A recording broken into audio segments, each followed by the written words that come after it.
அந்த மருத மலைக்கு நீங்க வந்து பாருங்க, ஈசன் மகனோடு மனம் விட்டு பேசி பாருங்க. தீராத வினைகள் எல்லாம் தீர்ந்து போகுங்க, சத்தியமா சொல்லுறேன், தீராத வினைகள் எல்லாம் தீர்ந்து போகுங்க.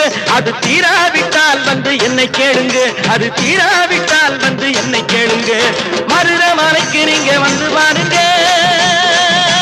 மருதமலை முருகனுக்கு, மருதமலை ஆண்டவனுக்கு, மருதாச்சலமூர்த்திக்கு